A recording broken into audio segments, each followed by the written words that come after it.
right,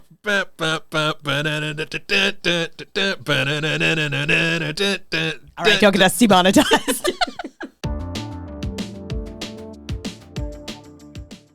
Hi, everybody. I'm Amy Newman. And I'm Chris Carr, and we are two filthy casuals. And quick sidebar, because it's going to bug me if I don't mention it. If you're watching this, I have a LaCroix can that we perfectly coordinated our outfits to today.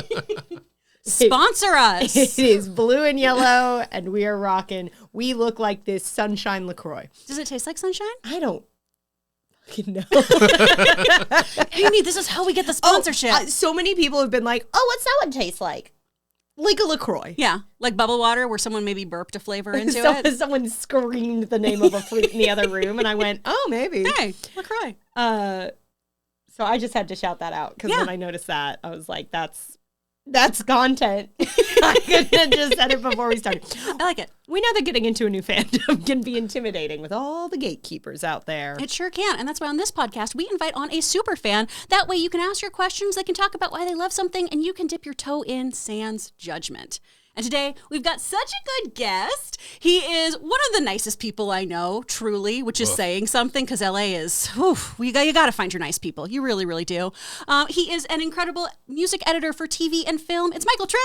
Hi. Welcome. I'm glad I could clear a bar that is on the floor. I mean, it's in hell, but it really is hard to meet like genuinely kind, lovely people here sometimes. Everyone who listens to this podcast is like, well, the only person I definitively know, she knows otherwise. Why would I make a podcast with you if I was like an Amy Newman, meanest person I've ever met in my life? Because sometimes mean people are funny. That is true. I have mean people I keep around where I'm like, I want to stay on your good side, and you make me laugh. Most of my friends are incredibly nice, but I let a couple. You gotta let a couple slip. I mean, there. a couple are gonna slip past the goalie every once in a while. If I don't have any, am I the mean friend? 100%. Yeah. Oh, God! Oh. Well, we're not here to talk about what an asshole I am. We're here to talk about the Foo Fighters. Yeah. Why? Who doesn't love rock music? More like the Who Fighters. Tell us about them. No, the Who is a Seamless. different band. Well, They're around like the 70s. Foo's on first. You know what I mean? Was that anything? I think that was something. That was great. I'm having a weird day. Man. Bear with me on these, y'all. Those improv classes, again, paid off. Paid off. $1,000 So for good. that. Who's on first, farts on second. Nice. Yes. There it is. Oh, Call back see? to content that we cut. Yep. Our mic check. Beautiful. What makes the Foo Fighters such an excellent band to you? The Foo Fighters they're one of those bands that like when I was probably in high school, just kind of, I think their third record had just come out, and I just heard them on the radio or something and realized that I love this song. And then I thought about another song. I was like, man, I love that song. Do you remember what song was the song? No. Okay. No, I don't. That's all right. But I mean, like, I don't know, kind of, this may just be like an idiosyncratic quirk, but just like a lot of my favorite performers are just kind of the same story of like, I just heard a bunch of their music. I was like, man, I love this song. Yeah. And so like, that's kind of how it went with the Foo Fighters and like Stone Temple Pilots and Sarah Bareilles. I just like found a bunch of their music one day and was just like, man, I just can't get enough of this stuff. Yeah. The through line with those three artists feels like they're very like wonderful lyricists on top of being excellent musicians. Is that a big through line for you with them? Or is that just something that That's happened? I think just a happy coincidence. Oh, yay! Wonderful. If somebody who doesn't know who or what the Foo Fighters are, who are those folks? They are a rock and roll band. Oh, they do both? Both. Nice. Yeah. People who don't know the Foo Fighters at this point in life may or may not know Nirvana. But Nirvana was also a rock and roll band. Damn. Popular in the late 80s, early 90s. Their lead singer died tragically through apparent suicide, although there's articles coming out recently that may dispute that point. Anyway, we're not here to talk about Nirvana. After Kurt, the singer of Nirvana, died, the drummer, Dave, went on to have an existential crisis and not be sure if he wanted to make music again. Spoiler alert, he kept making music, put out what was essentially like a solo record in 1994 called Foo Fighters. And And from there, it just kind of took off. Like, he wanted to tour in support of the album, and so he put a band together. And that band, in a couple of different permutations, has been touring the world and making records since like 95. But despite that Dave Grohl crossover, obviously, Nirvana and Foo Fighters don't sound tremendously similar to me. Would that be fair to say? Yeah, that's fair. Both good bands, Yeah, not a better or worse. I just feel like, obviously, if you like one, check the other out. But I don't feel like it's quite.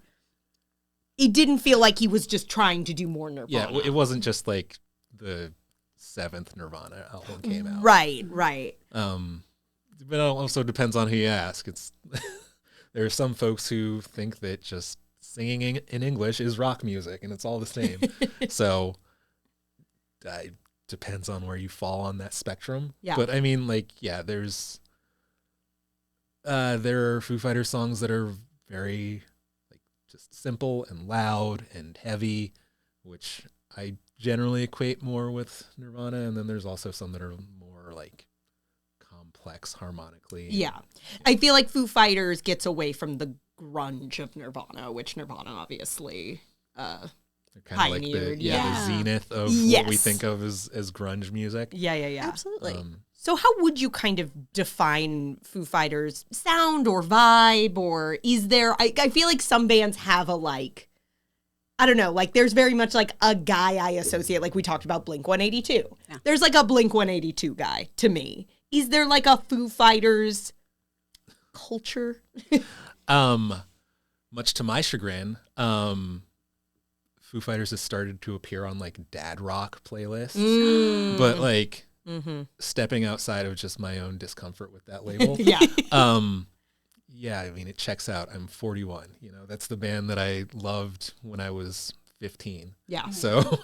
Oh, when you start realizing the kids like what you grew up on as like a vintage throwback. Yeah. It's tough. It's a bad day. A little side quest. My mom, dear sweet Marie, who is a listener. Thanks, Mom. Hi. Sorry about the cussing. I got it all from her. She's like, that makes sense. She's from Dorchester. You know, she knows what's up. Sure. She called me yesterday and we have to start planning your 40th birthday. And that's a year from now. How dare you remind me of my mortality? And it's just because she's turning 70, but she looks like that. You've seen my mom. She's a little patootie. Yeah, tell her I said what's up. I will. Man, I was just like... you know what? You don't even have to. Hey, Marie. Amy here. How's it going? I know you and Dad are really happy, but stepmom at some point? Who's to say? How's it going? You'll be fine. You'll be fine. Can your dad fight? Yeah. Okay. Yeah. Noted. He's a big guy. Noted. He's 6'2". How's your dad doing? No, hold on. But it is upsetting though when you realize that you are the person, like when you listen to an oldie station or that, because I don't think anyone ever feels their age. You know what I mean? I do when I go to bed at 8:30. That's when I'm like, yes, I'm definitely approaching 40. But it is always so jarring when your music and the stuff that you loved is now part of like a time gone. It feels. Quick question for the room. At what age did you mentally lock in? Because I think we do all have an age where it's like, oh, I'm 25 and I'll always be 25. And anything else is violent to suggest. Yeah. I mean, honestly, probably that. I was like, I can rent a car. I'm fine now. Yeah. This is it. I'm done learning. I'm done growing. Yeah. Yeah, probably around the same, like 28 maybe. Yeah. Mature. Well, you know. When we think about the Foo Fighters, is it a constant rotation? I know we did just have a member of the band pass recently, but has it usually been the same core members of the band? For the most part, yeah. Okay. They've had, fun fact, more drummers than guitarists at this point. They're spinal tapping. Yeah. Because it might be equal. I think it's more. I don't know. We'll do the math right here. Okay. Live on the internet. We're great at math. We've shown it time and time again. If it's more than 5 of each, we're fucked. But I got you for those 5. Cap out at 5. Okay, perfect. Let's go. Okay, drummers. Dave on the first record, right? Dave. William Goldsmith, second drummer, came on to do live shows because Dave couldn't sing and play guitar and drum at the same time. Try harder, Dave. And then he got 86th during the making of their second record. Okay. Enter Taylor Hawkins, who was the drummer until he passed, unfortunately, in 2022. 22? I don't know why I'm counting like I'm trying to trick Christoph Waltz.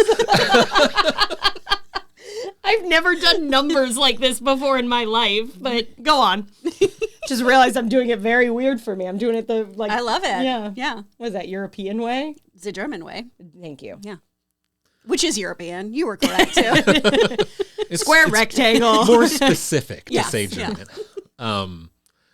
But we lost Taylor, and then Josh Freese stepped in Okay. for a couple of years and was dismissed last year. Ooh. It was kind of a thing in the community. Dish the dirt. Yeah. That's you would have to talk to him. Oh. Yeah, he posted on Instagram that he had been let go. He posted on a Tuesday that on like Monday he got the call that he'd been let go. And then posted this hilarious list of the top 10 reasons for why he thought he'd been let go. Amongst them, his weird thing with poodles. Not like it. Sure. Get your head out of the gutter. I Amy. said- Not like, he's just, I said nothing. he's an enthusiast. I said nothing. But yeah, the thing with the poodles, More like they said it's the Foo Fighters, not the Foo Fighters. That's something, sure. Who's on first was better. Okay. Note received. Hey, let's really get it. Let's really start ranking our jokes. Let's rate and rank and Especially- critique as we go. Especially if they were from the mic check. That feels like a really good environment. That feels like a good vibe that I want for this podcast. Anytime one of us swings at a joke, I want everyone just little like Olympic judges style panel, scorecards. Yeah. 3.5. Yeah. Out of 10? Christ. Damn. Ouch. Damn. Man. Go Spoiler on. alert, Michael's the one who gave us like the 1 star on Spotify. We finally found him. Oh no, I gotta go. Poodle thing. Poodle No thing. thing. His time was too good. Like his timekeeping was too good. That he had like a Ouija board in his rider. Stuff like that. So just like Fucking sassy. yeah, for fun. I like him. I He's- like him a lot. He is one of my top 3 favorite drummers of all time. He's not 3. And he's a silly, goofy guy. And I like him a lot. And it was just on a personal note, I thought it was kind of a weird fit when he joined the band, but then I saw them play and it was great because I love watching them play. And so just, I don't know, the whole like roller coaster ride of Josh is in, now he's out was just personally for me a little weird. Did you think it was a weird fit because of the poodle thing? No, Okay. just that he's more like one of his other gigs is he plays in Sting's band, you know? Oh, So okay. like he's more I don't know more, but like he's a Tantric different- drummer? Yeah. I don't think that he's a tantric drummer. No, probably not. Plays for hours, No, never no, hits no, the no, cymbals 'cause- once. He's just like, not yet. Not yet. We're always crescendoing. We're never accenting. Well, this is where I feel like I am a music appreciator. I don't know enough about music theory or sound or anything to truly notice like big differences or things like that. So for you, when you hear these different drummers and everything, is it a pretty distinct difference in like tone or energy or that sort of Sometimes. thing? Okay. Yeah. I mean, like, it depends because like Josh is a session drummer. It's kind of his job to just like go into gigs and sound like the artist sounds. Okay. So Rather than like put more stank on it, as it were. I mean, sometimes Yeah. he probably does sometimes get that Yeah. call of like, hey, just come in and just like let it rip. Yeah. Be Josh Freese as much as you want. Okay. Which I would sign up for all day, every day. Sure. Nice. Yeah, but just like I don't know, the Foo Fighters are just like a very straight ahead, like kind of just 2 in the 4 rock band. What was the first album you found? I guess I started listening to them with the first record. Okay. Yeah. The self-titled record from 94. Okay. Yeah. And then as they've gone along, because it is one of those funny bands where I think I am in, and I've had people do this with bands I love, where it's the like, oh, Foo Fighters, I love those 3 songs. And then you start looking and it's like, oh, right, they've been making music pretty consistently since 1994. Yeah. So there are, do you know how many studio records? Because I looked it up and I was like, oh, of course there's more than I would, have heard on, K-Earth or whatever. There are like 12 proper albums. One of them is the live acoustic electric album. But 12. Okay. Over the past, how many years is that? 30. Oh, God. Yeah. Yep. 32. Mm-hmm. I was like, no, 1994. No, 1994 was 20 8 years ago. Yeah. Well, you were like fresh. You were new to this world in 1994. I was just blinking. Yeah, you were still like, a balloon? What? Like, I love when babies see a balloon. They're like, what is that? What the fuck is that? It's the best. Before you understand physics, that ball's not coming down. Yeah. This is crazy. This is crazy. Is it a band that you can, because I feel like a lot of bands, especially when they've been around this long, there are sort of eras of the group. Is this a group you would divide up into like, oh, there's sort of this phase, that phase? No. Okay. I don't think so. I wouldn't. They've just been fooing it. Fooing and fighting the whole time. Yeah. Yeah. Because I think if you charted if you plotted their singles over time, that's kind of, they have that sound that like probably you think of when you think Foo Fighters. Sure. Like across from like Big Me to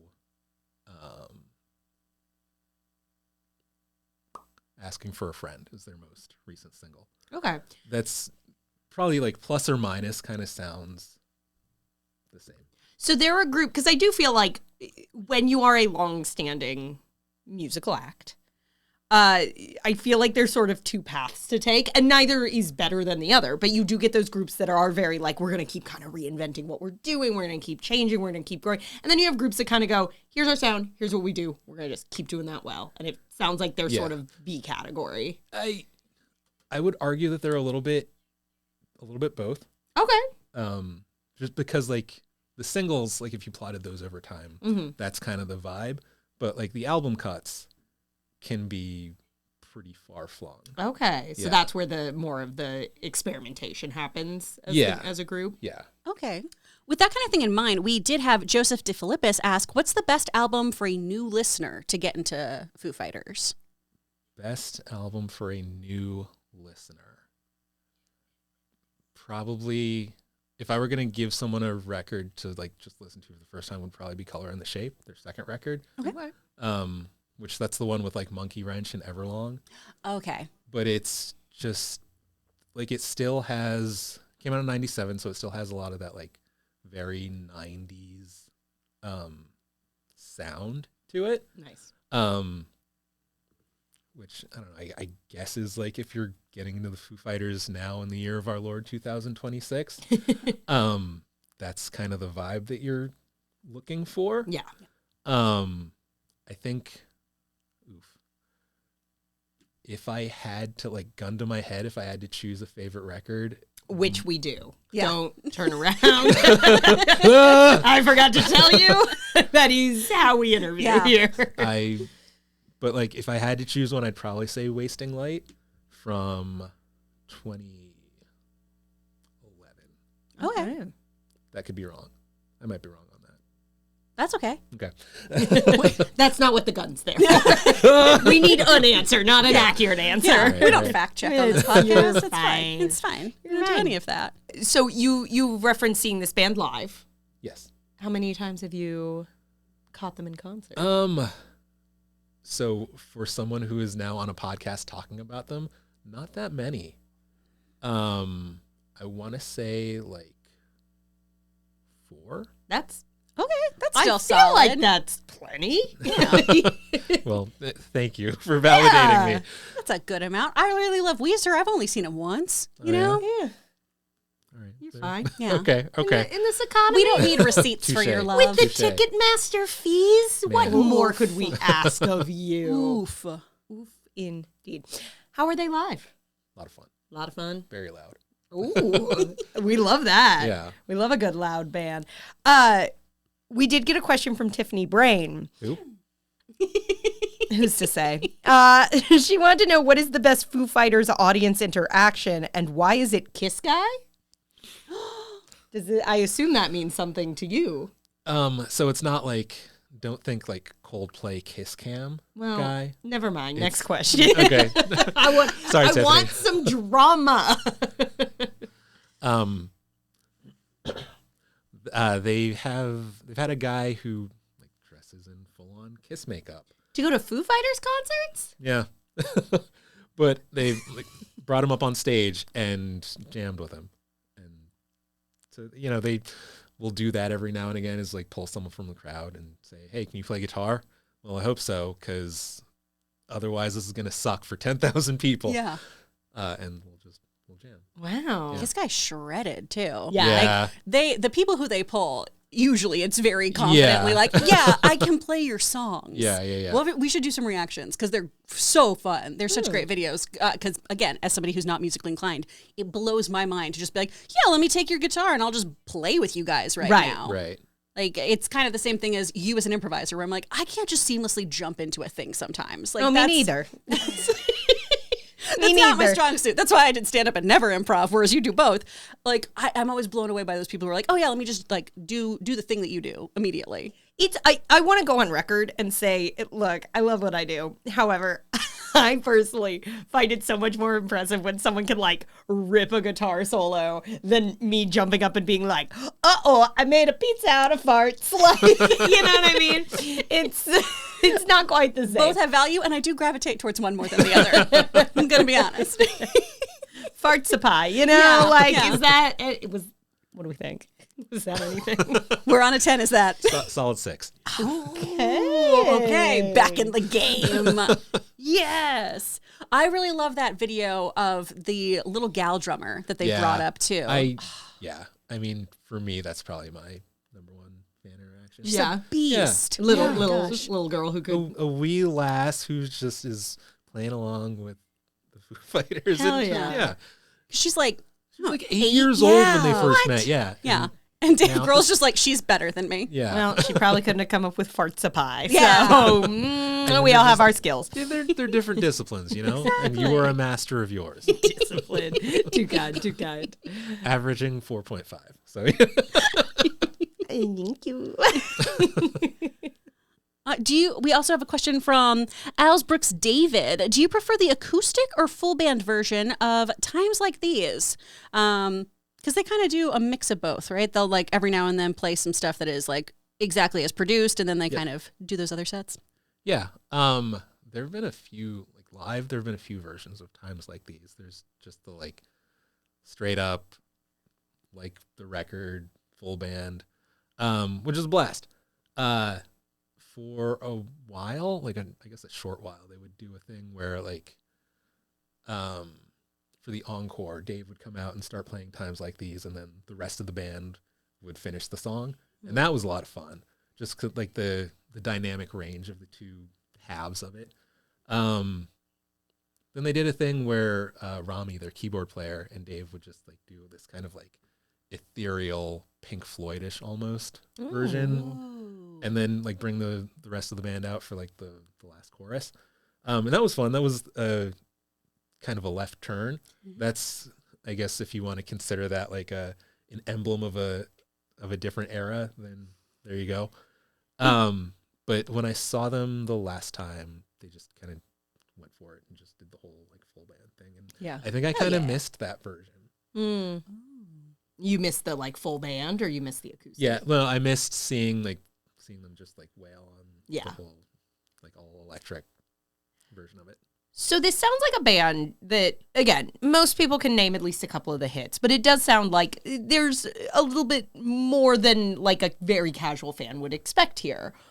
Do you have songs you would recommend if someone was like, I know the hits, I like the hits, but I really want to see like where do we get into like the unexpected? Oh, yeah. If I were talking to like someone my dad's age, I might say You're like, not, so.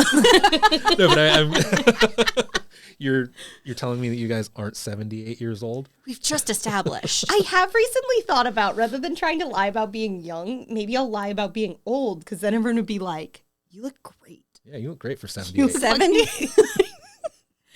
You and Marie are planning that trip together. I'll fucking take it.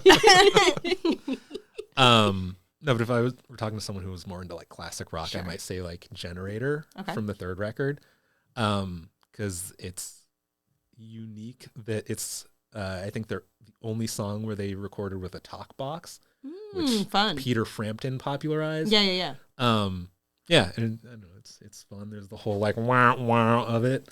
So that's fun. Arrows is another favorite of mine from Concrete and Gold, which is it's a little more just like has kind of a darker mystery sort of vibe. Ooh. It isn't just like a sort of like a power chords, palm muting straight ahead sort of deal. Mhm. That's one of my favorites. This maybe is a cheat because I think it did get released as a single, but White Limo from Wasting Light is kind of just like thrash metal almost. Yeah, it's just like loud, fast. Dave's voice is distorted through the recording of it. It's just that's a fun one. So yeah, 3 very different songs. Okay. I'm interested to see if your answer changes for the That Short Kid. As a non-fan of Everlong and The Pretender, is there hope I like any of their other music? Yeah. Good. Are those albums? Everlong is like their big hit. Oh, okay. The- I also feel like, okay, listening to some Foo Fighters, there were so many songs where I was like, could not have told you that's what that was called. Could not have Yeah. told you that was a Foo Fighters song. Like there is one, it is one of those bands where you're like, I know more than I thought I did. Yeah. Like, could I name you a Foo Fighters song before doing some research? Debatable. Yeah. Could I hum you like 7 of them? Yeah. Absolutely. Yeah. No, I fully have sympathy for people who are tired of like The Pretender and Everlong and Learn to Fly. That was the big one I think I could have liked. Learn to Yeah. Fly. Yeah. Like I said, I'm always just like, I know it, Yeah. but I don't know what it's called. Yeah. I would say, yeah, maybe. I guess without knowing more about like what this person is into, That's fair. because like if they like Soundgarden, then yeah, Okay. there are going to be other songs that you might be into. But like if all you listen to is Motown, then maybe not. But it does sound like, in the general sense of, there is more than just what you might be familiar with as a very Yeah. casual, oh, I've heard these guys on the radio. Yeah. It's out there. Yeah. Exactly. Of those songs, because a lot of these have ended up in TV and film and everything too, we have from, oh my gosh, I'm not going to be able to say your name, Lil Fulano? Oh my gosh, I'm so sorry if I got that wrong. Favorite Foo Fighters song used in a film or television show? I guess you too, like not just the song itself, but like the implementation of it. I don't know. Coming to mind is just like All My Life was in Identity, which I don't know that this. So okay, let me break down this because like this question touches on both my fandom and my professional work. Yeah. Because like putting a song in a show or a movie is a very efficient way of telling the audience about like a character or a situation or a relationship, maybe even. Like I firmly believe that the song Tub Thumper from Chumbawamba was written so that audiences will automatically know this movie was set in 1998. Perfect. That's, I mean, get knocked down is all you need to know. Oh, we're summer 98? That was also the year, I think we all got knocked down, but did get up again. We did. One of the times. But to actually answer the question, I'm going to go. Sorry, we all just got lost thinking about something for a minute. Takes a whiskey drink, he drinks a cider drink. Crazy. I'm going to go with Next Year. Was the theme song from the sitcom Ed. Oh. Okay. Yeah. Ah, all right. Solid choice indeed.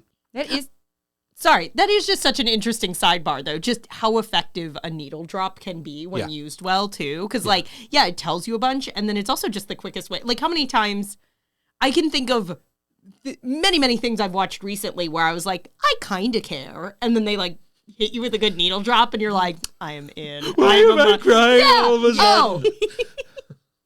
Movie I very recently watched, which I rhymes with farty Mupreem. I still haven't watched it because I'm just like, ugh. Yeah, that's fair. And and I was like, this is too long.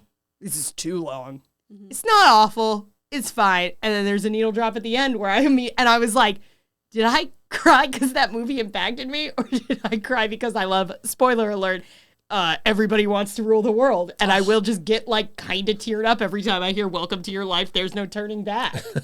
I think that's just it's a banger of a lyric. It's just a great moment. Yeah. Is that in how music. they ended Avatar? Tears for Fears? Wake up in a Navi body. Welcome to your... Couldn't tell you, and I won't, because hey, we fucking did it. The third Avatar did not get nominated for a Best Picture Oscar, so I don't feel obligated to see it.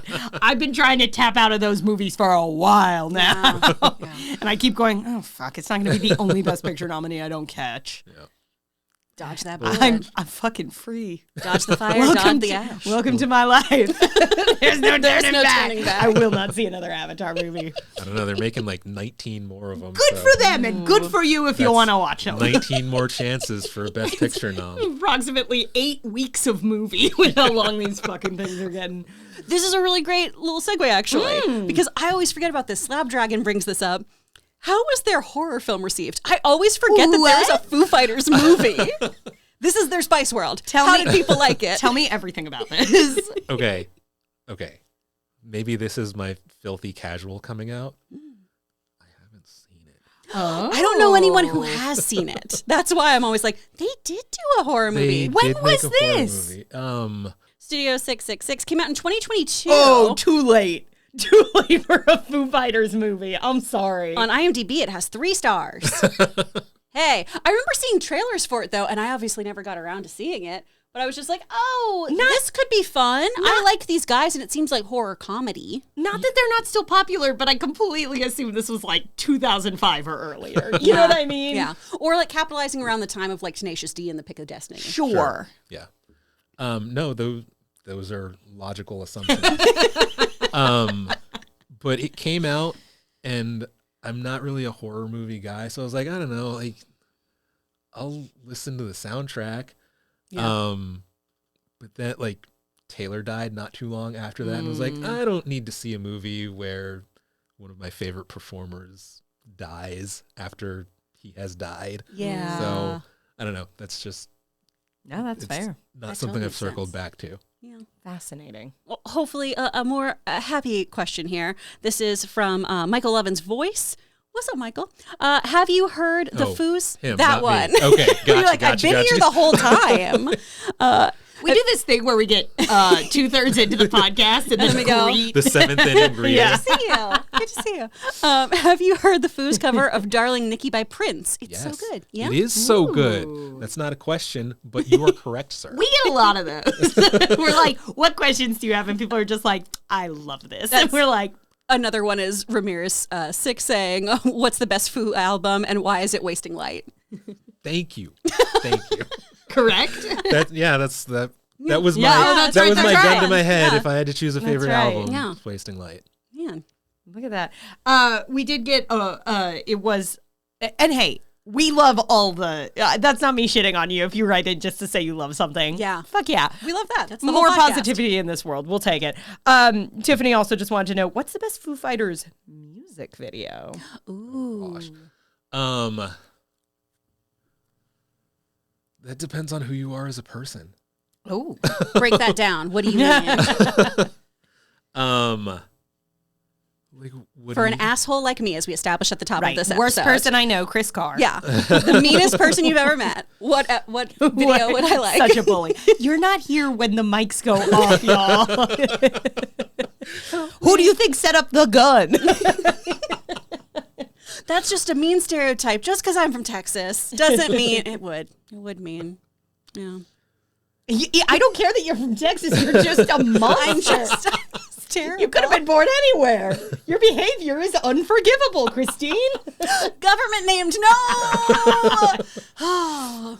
It's amazing to me how many people think my full legal name is Chris, and when they hear the teen, they're like, "What?" I feel like sometimes people are mad that Amy is my full government name. Why? I feel like Amy's one of those weird names where it feels like it should be short for something. Like Amadillo? Armadillo is great. Oh shit, new nickname. I'm sorry, Nicholas name. That's when it's longer. Well done. Only refer to me as the Amadillo. New merch just dropped. Hell yes. But I feel like every once in a while someone will be like, "Is it Amelia?" And I'm like, "Certainly not." No. No, but okay. Yeah, like, are there certain types of videos that certain types of people will gravitate towards, you feel? They had a stretch where like Dave and Taylor were dressing in drag a lot. Like tail end of the Color and the Shape era and like into kind of like across the There's Nothing Left to Lose era and into the One by One era. Those aren't really eras, those are just their second, third, and fourth records. Okay. Anything's an era if it takes place in time and we call it such. That was deep. Thank you. Damn. The episode So, but like Taylor dresses in drag in the Everlong video, and he and Dave both dress in drag in the Learn to Fly video. And then Dave and Jack Black dress in drag in the Low video. Ooh. So, Low is depending on, you know, your extracurriculars, you might want to like crack a beer or have an edible or whatever your vice is. Whoa. And watch the Low video and let it unfold. So And, that you one's for me. Okay. Yeah. Beautiful. They released a DVD of it. I can lend it to you. Yay! Or you can just watch it on YouTube Of like the a regular music person. video? No, physical media. Let's go. How long is the music video? It's like 5 minutes. But they have a whole DVD of just that? Yeah. It was like a DVD EP with Wow. yeah. And this would have been what, 90s, 2000s? 2004-ish. That scans for a DVD. Yeah. Yeah. Otherwise, it Makes would have been sense. on Laserdisc. You have to flip it over Yeah. halfway. They just got into drag. No. Oh. My God. favorite part. Wow. Are there any parting thoughts you want to impart on our listeners / viewers about why they should be giving the Foo Fighters a chance or a re-listen? Yeah. There's just so much content. And you may not jive with the hits. I get it. A lot of them got driven into the ground. I do feel like they have several songs where it's like, really stop and listen to this. It is a good song. Yeah. You hear it in everything. Yeah. Learn and to Fly was in every hopeful moment of a TV show or movie or whatever. Yeah. Yeah. With someone being like, yeah. Not a knock against the song itself. Yeah. No, listen, people get worn out on songs. Guilty. Mm-hmm. But you know, there's a ton out there. And Yeah. they're 6 now, very different musicians who bring their own flavor to especially the more recent stuff. Mhm. And so, yeah, if you like rock music, then yeah, it's worth digging into like some of their album cuts. Oh, yeah. Oh, yeah. Oh, Is there a reason for the band name? Yeah, it's Foo Fighters was like a I think World War II term for an unidentified flying object. Oh. And Dave apparently has like a fascination with like aliens and whatnot. And so Oh, does he know that guy from Blink-182 who does aliens? Oh, yeah. probably It's Which- Tom DeLonge. He's the one who likes aliens. Is he? Yeah. I couldn't remember. That's why he goes, "Where are you?" It's for them. It's for the aliens. cool. And will you probe me? Yeah. That's the B-side. Yeah. Of the laser disc. Yeah. Oh, cool. I just never knew. Yeah. I like that a lot. It's There a you good go. band name. I'll make you a Yes. playlist.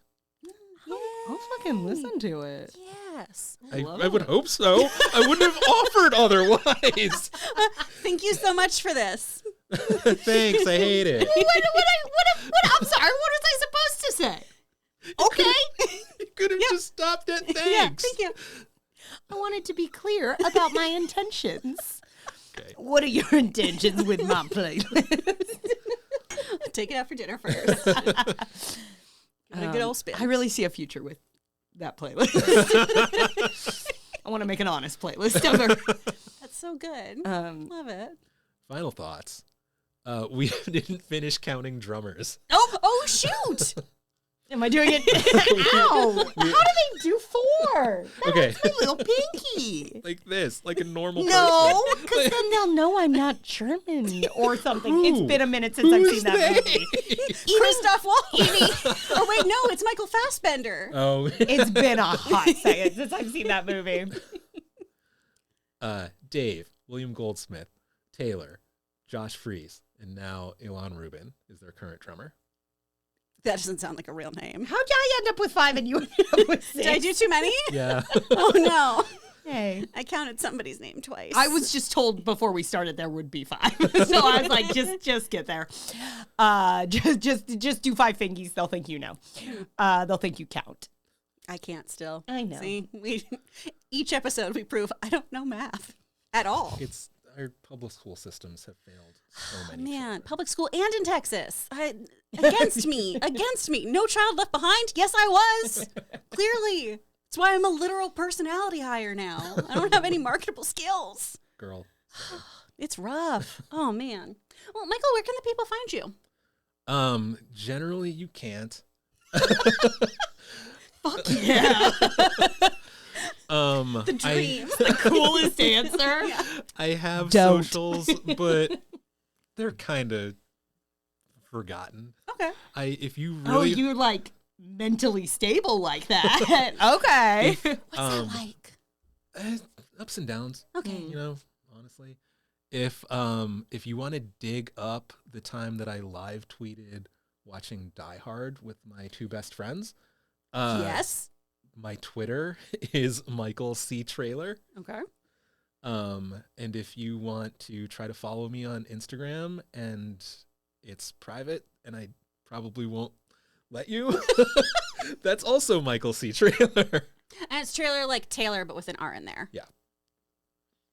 There you go. Where can we find you? Don't bother. Yeah.